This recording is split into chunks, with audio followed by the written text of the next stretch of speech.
Le secrétaire d'État à la sécurité publique, Réginald Delva, confirme la poursuite de l'enquête sur le réseau de Clifford Brandt. L'homme d'affaires accusé d'être le chef de gang de kidnappeurs a été écroué suite à une enquête sur l'enlèvement de 2 membres de la famille Moscoso. Le secrétaire d'État à la sécurité publique donne l'assurance que le gouvernement n'entend pas freiner l'enquête de la police judiciaire. Les enquêteurs de la direction centrale de la police judiciaire poursuivent les investigations sur tous les présumés membres du réseau, y compris les principaux chefs Clifford Brandt, Rico Pierval et Carlos Saint-Fort, insiste M. Delva.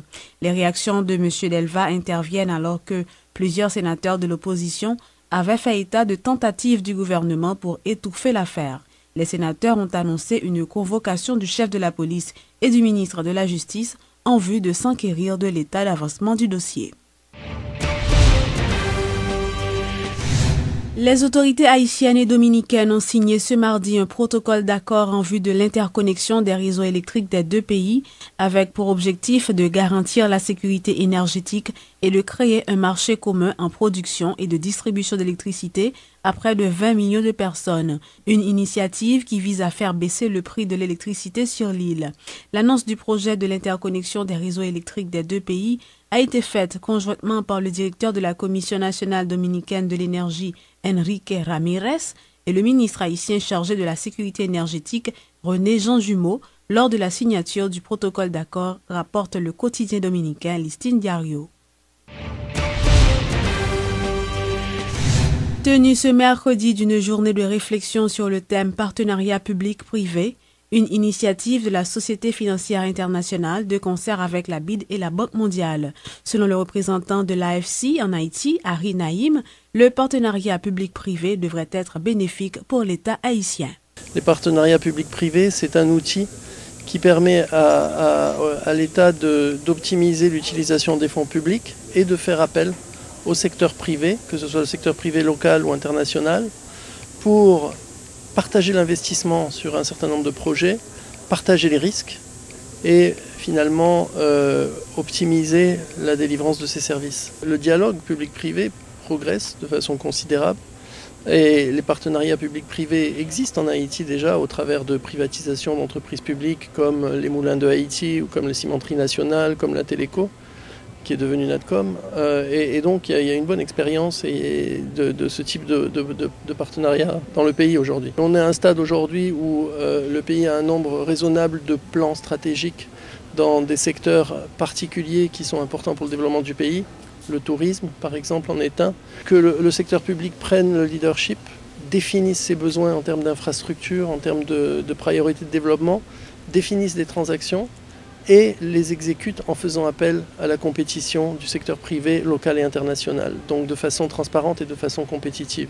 Et si l'on arrive à mettre cela en place pour des projets tels que ports, aéroports, mais également zones touristiques, zones industrielles, ça va prendre un peu plus de temps, mais ça va prendre beaucoup moins de ressources et ça va délivrer des meilleurs projets qui rendent des services à la population qui sont de meilleure qualité et accessibles à un meilleur prix pour la population.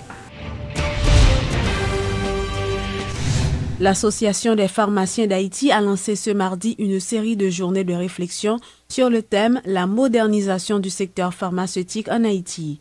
L'objectif de ces réflexions était de contribuer à la réforme du secteur pharmaceutique pour une meilleure garantie de la qualité de service et de réhabiliter la conception scientifique du médicament. Nous essayons autant que possible de réguler le secteur, mais il y a aussi de nombreux défis. Secteur privé, secteur public, nous puissions nous asseoir ensemble et voir comment adresser le défi de la modernisation, qui comporte plusieurs aspects, qui comporte l'idée de voir l'investissement en termes de production de médicaments, en termes de régulation du secteur, comme étant quelque chose qui puisse permettre à ceux qui investissent d'avoir les bénéfices de leur investissement. Ceci aussi peut constituer une création d'emplois, une source de création d'emplois.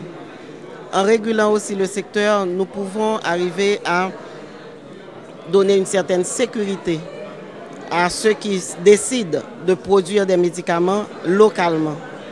Donc ce sont autant d'aspects sur lesquels nous allons nous pencher conjointement avec le secteur privé pour lier l'économie à la production des médicaments, car sans médicaments, il n'y a pas de santé.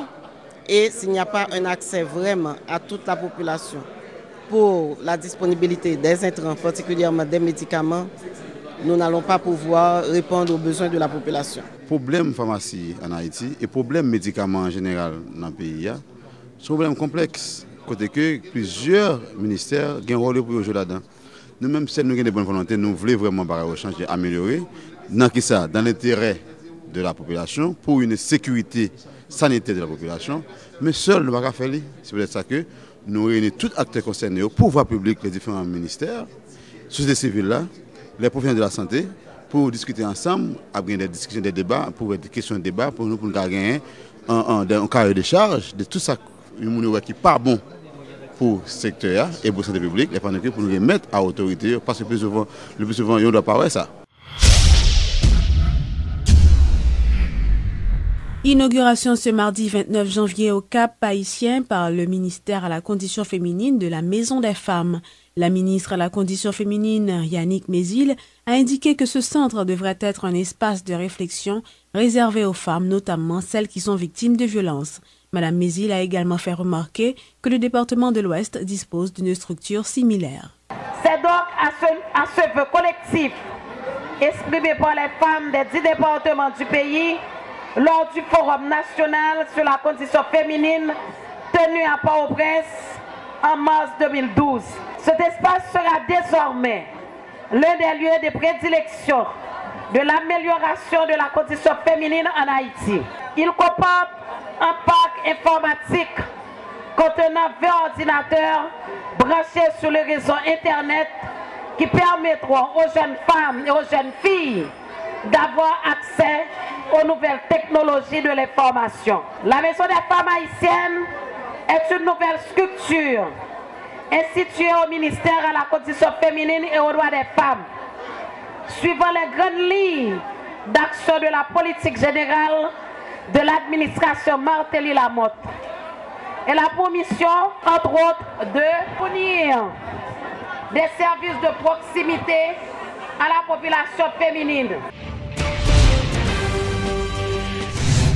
Les travaux vont bon train au Cap haïtien et dans ses environs en prévision du carnaval. Près de 70 km de routes sont en cours de réhabilitation. La liste des groupes sélectionnés sera publiée ce jeudi. Par ailleurs, les organisateurs se félicitent d'avoir déjà réuni 120 des 177 millions de gourdes nécessaires pour financer le carnaval national. Deuxième carnaval de son mandat, deuxième défi pour le président Martelly, qui a décidé de transporter cette fête populaire de Port-au-Prince vers la province. Entre hésitation et frustration, le Cap doit recevoir cette deuxième expérience provinciale et pour ce, de grands efforts ont été consentis pour gagner le pari. Les jours passent et l'idée se fait de plus en plus concrète. D'abord, parcourir la route nationale numéro 1 menant dans le nord n'est plus un calvaire. Des travaux de réhabilitation ont été engagés par le gouvernement et c'est l'une des actions à effet durable du carnaval, se réjouissent la ministre de la Culture, Josette D'Arguste, et le président du comité régional, Non Zéphir. C'est une création d'emplois lié tout. Parce que sur toute route là, il y a plus que 2000 personnes qui travaillent. C'est des bagailles, mon cap, il n'y a pas marché dans la boue, sous la terre. Il est là pour des années et des années et des années. Le boulevard du Cap, qui servira de parcours au carnaval, est également en chantier. Les travaux de construction ont été lancés mardi soir. Plus de 120 stands seront construits et quasiment toutes les places sont vendues, se félicite le président du comité national, Gilbert Bailly. Espace au vent, il reste à peine, je pense, 8 espaces, je pense. Mais si la demande augmente, on va ajouter d'autres stands. Les chars musicaux sont en cours de finition. Ce vendredi, ces 15 engins quitteront la capitale par voie terrestre, direction le nord.